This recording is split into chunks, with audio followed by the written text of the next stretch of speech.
bienvenue sur la cuisine de Philippe. Aujourd'hui, je vous propose la recette du gâteau magique au chocolat. Pour réaliser cette recette, il vous faudra 200 g de chocolat à pâtisser, 1 ml de lait, 125 g de farine, 75 g de beurre, 4 œufs et 60 g de sucre.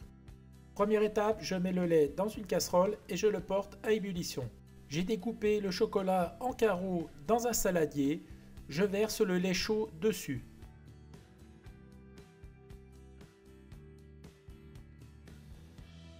Et là, à l'aide d'un fouet, je mélange délicatement pour faire fondre le chocolat.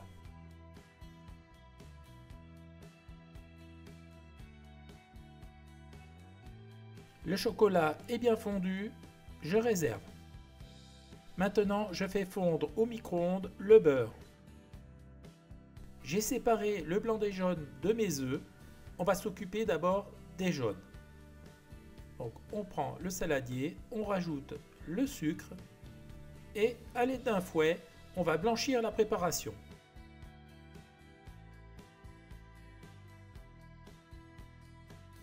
Lorsque la préparation est bien blanche, j'y ajoute le beurre fondu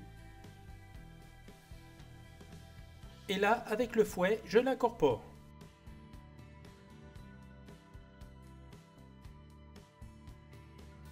Lorsque la préparation est bien homogène, on ajoute le lait avec le chocolat. Donc on verse le tout dans la casserole. C'est assez liquide, mais c'est normal. Et là, avec le fouet, on va mélanger le tout soigneusement.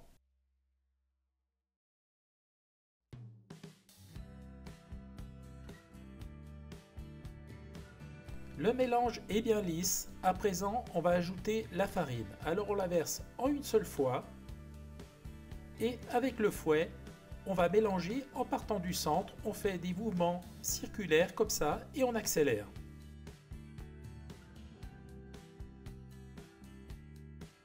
Cette méthode pour mélanger permet d'éviter d'avoir des grumeaux. La pâte est bien lisse, je la réserve. À présent, on va s'occuper des blancs. Alors je mets une bonne pincée de sel et je vais les monter au batteur. Donc on les monte bien fermes.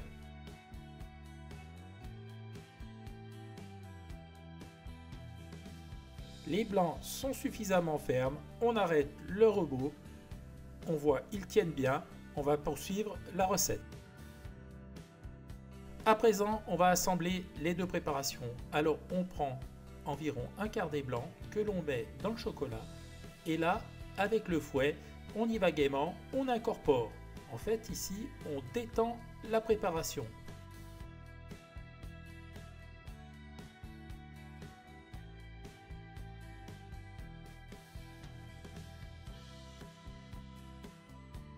Voilà, là, c'est bon. On retire le fouet. Et maintenant, on va incorporer le restant des blancs en deux fois. Mais là, on va le faire à la maryse, c'est-à-dire on va les incorporer délicatement de façon à conserver la structure aérienne des blancs en neige. Finalement, je rajoute la deuxième partie des blancs.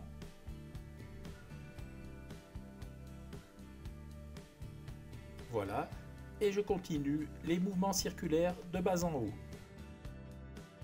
Voilà, c'est prêt. On a une consistance un peu en météorite, mais c'est pas grave, on va passer à la mise en moule. J'ai pris un moule de 22 cm que j'ai beurré copieusement. J'ai coupé un cercle de papier sulfurisé que je dépose au fond pour favoriser le démoulage. Et maintenant, je verse la pâte dans le moule.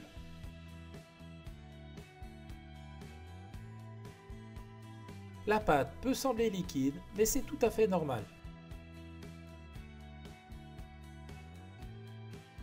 C'est prêt, ça part au four, thermostat 150 que j'ai préchauffé pendant environ 50 minutes.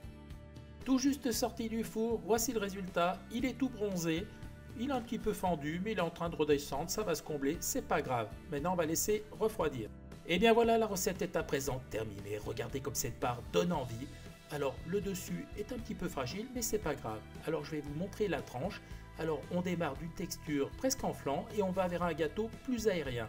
c'est le principe des gâteaux magiques, c'est-à-dire on a plusieurs textures en une seule cuisson. Alors j'ai pris une petite cuillère, on va passer à la dégustation. Alors je prends un petit bout ici, je vous le remontre, regardez, il est trop beau. Je peux vous dire, c'est une réelle tuerie ce gâteau. Je vous invite à reproduire cette recette, vous ne serez pas du tout déçus. Voilà, j'ai été super content de vous présenter cette recette.